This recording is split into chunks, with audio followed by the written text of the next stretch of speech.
Hi friends, ఎలా ఉన్నారు? నేను మీ JD. Welcome to Bigg Boss updates. Bigg బాస్లో ఫైనల్ డే ఓటింగ్ రిజల్ట్ చూద్దాము. అలాగే ఇమ్మాన్యుయల్ మళ్ళీ కెప్టెన్ అయ్యి ఇక నామినేషన్స్ లేకుండా అప్రతిహతంగా తన జైత్రయాత్ర కొనసాగిస్తున్నాడు. ఇలాగ విన్నర్ అవుతాడా లేదా మరి మీరేమనుకుంటున్నారో కామెంట్ చేయండి.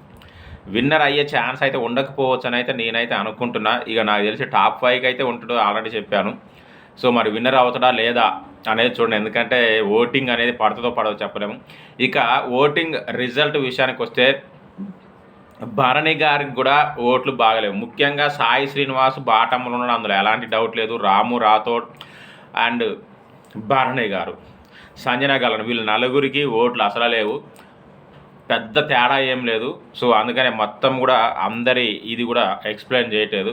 ఓన్లీ బాటంలో ఉన్న వాళ్ళు సాయి శ్రీనివాస్, రాము రాథోడ్, సంజన గారిది కూడా పడిపోయింది అండ్ భరణి గారు, వీళ్ళ నలుగురిది చిన్న చిన్న డిఫరెన్స్లో ఉంది. చెప్పలేం, భరణి గారు కూడా మళ్ళీ పోతాడేమో ఈ వీక్ కాకపోయినా నెక్స్ట్ వీక్. సో మోస్ట్లీ అయితే నేను సాయి శ్రీనివాస ఈ వీక్ పోతాడు అనుకుంటున్నా. మరి మీరేమనుకుంటున్నారు కామెంట్ చేయండి. Thank you, bye.